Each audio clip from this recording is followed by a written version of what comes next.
शांति साकार मुरली 29 मई 2025 सुनेंगे ईश्वरीय महावाक्यों को विस्तार से। मीठे बच्चे, तुम फिर से अपने ठिकाने पर पहुंच गए हो। तुमने बाप द्वारा रचता और रचना को जान लिया है, तो खुशी में रोमांच खड़े हो जाने चाहिए।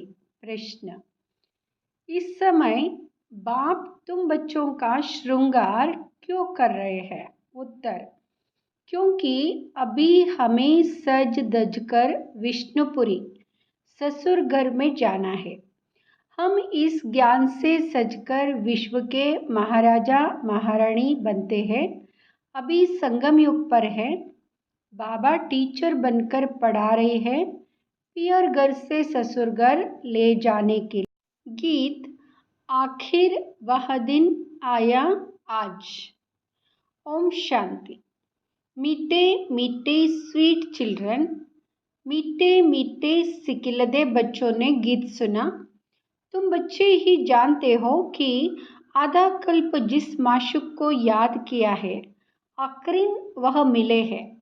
दुनिया यह नहीं जानती कि हम कोई आधा कल्प भक्ति करते हैं, माशूक बाप को पुकारते हैं। हम आशिक हैं, वह माशूक है, यह भी कोई नहीं जानते। बाप कहते, रावण ने तुमको बिल्कुल ही तुच्छ बुद्धि बना दिया है। काश भारतवासियों को तुम देवी देवता थे, यह भी भूल गए हो तो तुच्छ बुद्धि हुई है ना। अपने धर्म को भूल जाना, यहाँ है तुच्छ बुद्धि का काम। अभी यहाँ सिर्फ तुम ही जानते हो, हम भारतवासी स्वर्गवासी थे। यह भारत स्वर्ग था, थोड़ा ही समय हुआ है। 1250 वर्ष तो सतयुग था और 1250 वर्ष राम राज्य चला। उस समय अथाह सुख था। सुख को याद कर रोमांच खड़े हो जाने चाहिए। सतयुग त्रेता यह पास हो गए। सतयुग की आयु कितनी थी, यह भी कोई नहीं जानते। लाखों वर्ष कैसे हो सकती है? अभी बाप आकर समझाते, तुमको माया ने कितना तुच्छ बुद्धि बना दिया है। दुनिया में कोई अपने को तुच्छ बुद्धि समझते नहीं है। तुम जानते हो, हम कल तुच्छ बुद्धि थे। अभी बाबा ने इतनी बुद्धि दी है, जो रचता और रचना के आदि मध्य अंत को हम जान गए हैं। कल नहीं जानते थे, आज जाना है। जितना जितना जानते जाते हैं, उतना खुशी में रोमांच खड़े होते जाएंगे। हम फिर से अपने ठिकाने पर पहुंचते हैं। बरोबर बाप ने हमको स्वर्ग की राजाई दी थी, फिर हमने गवा दी। अभी पतित बन पड़े हैं। सत्युग को पतित नहीं कहेंगे, वहाँ है ही पावन दुनिया। मनुष्य कहते है पतित पावन आओ। रावण राज्य में पावन ऊंच कोई हो ही नहीं सकता। ऊंच ते ऊंच बाप के बच्चे बने तो ऊंच भी बने। तुम बच्चों ने बाप को जाना है, सो भी नंबरवार पुरुषार्थ अनुसार अपने दिल से सवेरे उठकर पूछो, अमृत वेले का समय अच्छा है। सवेरे अमृत वेले बैठकर यह ख्याल करो, बाबा हमारा बाप भी है, टीचर भी है, ओ गॉड फादर हे परमपिता परमात्मा तो कहते ही है।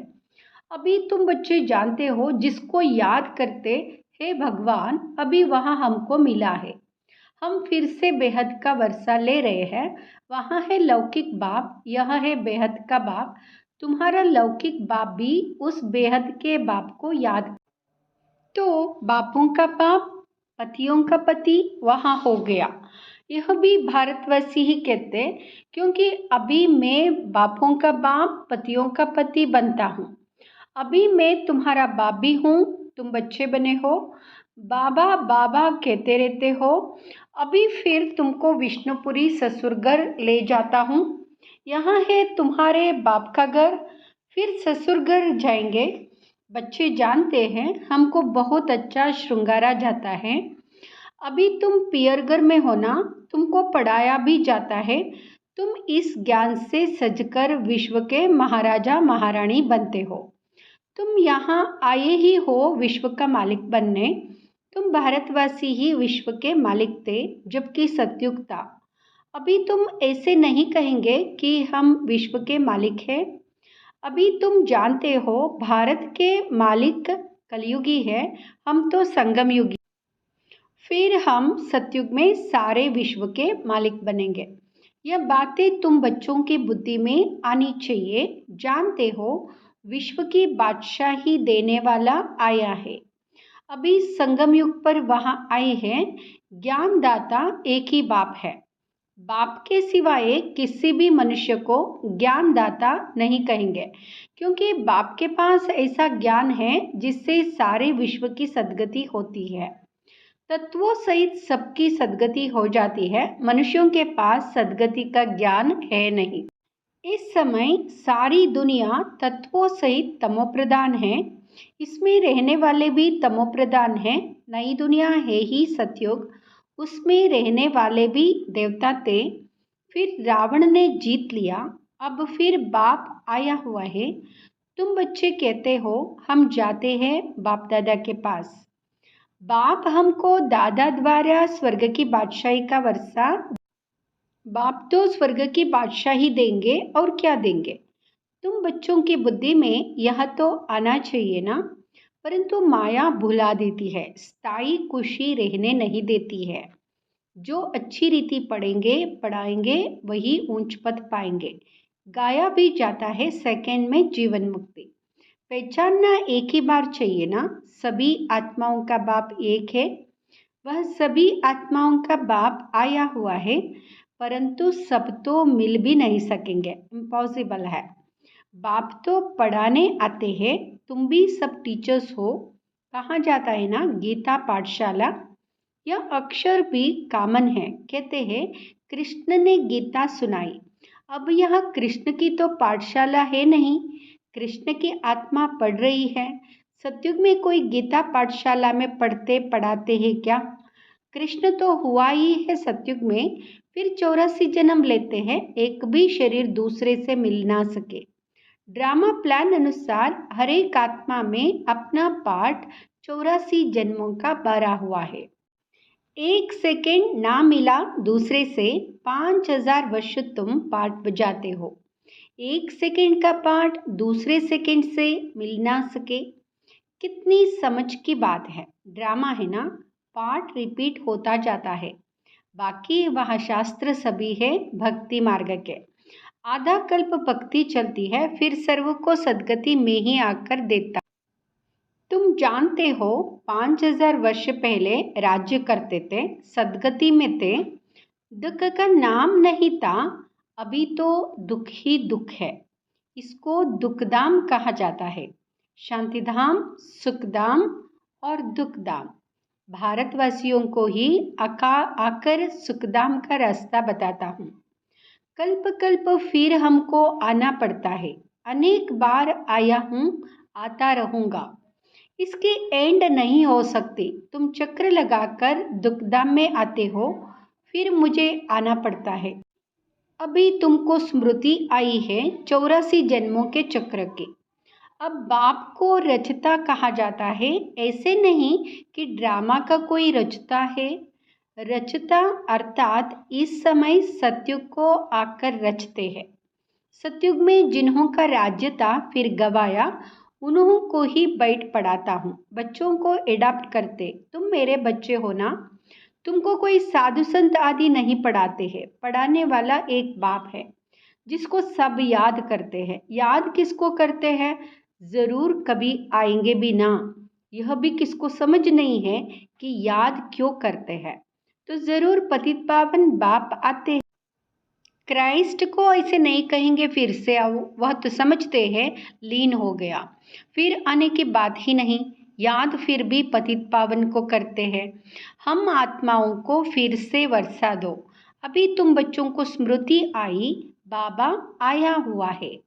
नई दुनिया की स्थापना करेंगे।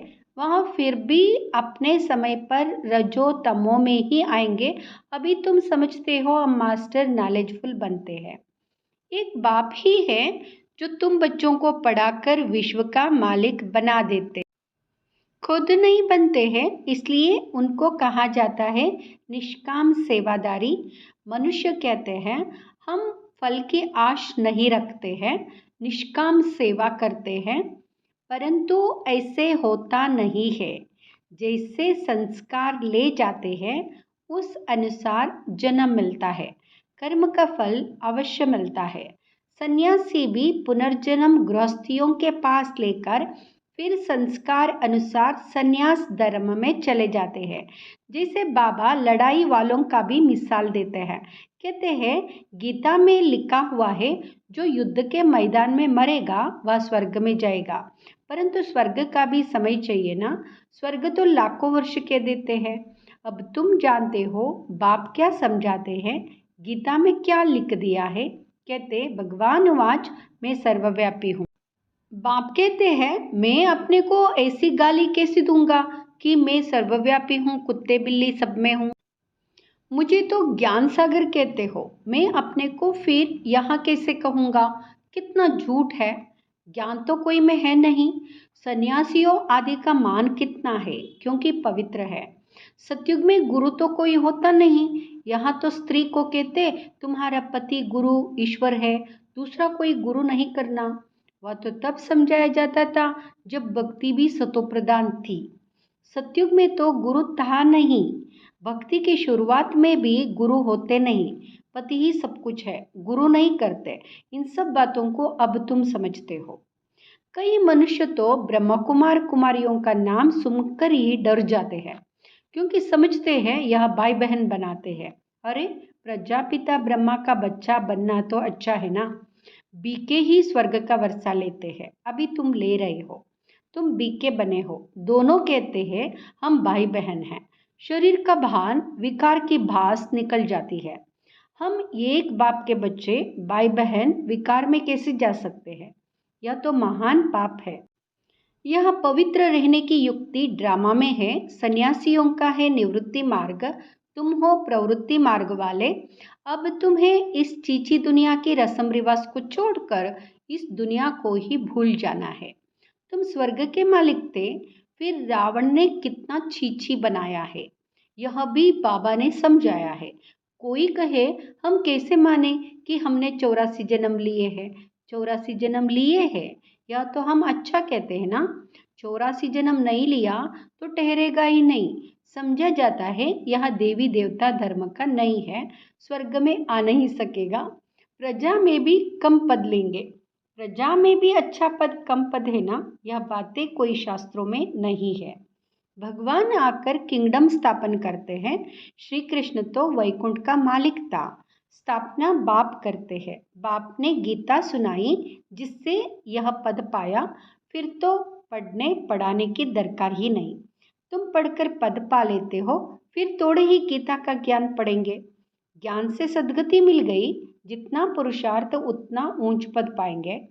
जितना पुरुषार्थ कल्प पहले किया था वह करते रहते हैं। साक्षी हो देखना है, टीचर को भी देखना है, इसने हमको पढ़ाया है, हमको इनसे भी होशियार होना है। मार्जिन बहुत है, कोशिश करनी है ऊंचते ऊंच बनने की। मूल बात है तमो प्रधान से सतो प्रधान बनना। यह समझने की बात है ना। गृहस्थ व्यवहार में भी रहना है, बाप को याद करना है तो पावन बन जाएंगे। यह सब पतित है, इसमें दुख ही दुख है। सुख का राज्य खपता यह किसको पता नहीं है। दुख में कहते हैं हे भगवान, हे राम, यह दुख क्यों दिया। अब भगवान तो किसको दुख देते नहीं, रावण दुख देते हैं। अभी तुम जानते हो हमारे राज्य में और कोई धर्म नहीं होगा, फिर बाद में और धर्म आएंगे। तुम भल कहाँ भी जाओ, पढ़ाई साथ है। मनमनाभव का लक्ष्य तो मिला है, बाप को याद करो।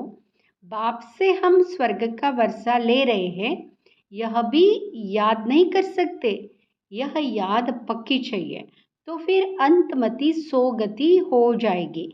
अच्छा, मीठे मीठे सिकिलदे बच्चों प्रति माता पिता बाप दादा का याद प्यार और गुड मॉर्निंग। रूहानी बाप की रूहानी बच्चों को नमस्ते।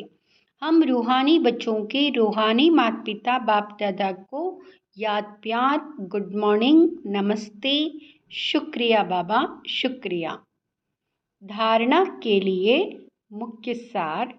फर्स्ट, सवेरे सवेरे अमृत वेले उठ ख्याल करना है। बाबा हमारा बाप भी है, टीचर भी है। अभी बाबा आया है हमारा ज्ञान रत्नों से श्रृंगार करने। वहाँ बापों का बाप पतियों का पति है। ऐसे ख्याल करते अपार खुशी का अनुभव करना है। दूसरा, हर एक के पुरुषार्थ को साक्षी होकर देखना है। ऊंच पद की मार्जिन है, इसलिए तमो प्रधान से सतो प्रधान बनना है। वरदान, वाइजलिस की शक्ति द्वारा सूक्ष्मवतन व तीनों लोकों का अनुभव करने वाले श्रेष्ठ भाग्यवान भव। वाइजलिस की शक्ति द्वारा सूक्ष्मवतन व तीनों लोकों का अनुभव करने वाले श्रेष्ठ भाग्यवान भाव। जिन बच्चों के पास वाइजलिस की शक्ति है, बुद्धियोग बिल्कुल रिफाइन है, ऐसे भाग्यवान बच्चे सहज ही तीनों लोकों का सैर कर सकते। सूक्ष्मवतन तक अपने संकल्प पहुंचाने के लिए सर्व संबंधों के सार वाली महीन याद चाहिए। यही सबसे पावरफुल तार है। इसके बीच में माया इंटरफियर। तो सूक्ष्मोतन की रौनक का अनुभव करने के लिए स्वयं को वाइजलिस की शक्ति से संपन्न बनाओ। स्लोगन, किसी व्यक्ति, वस्तु व वैभव के प्रति आकर्षित होना ही कंपेनियन। बाप को संकल्प से तलाक देना है। ओम शांति।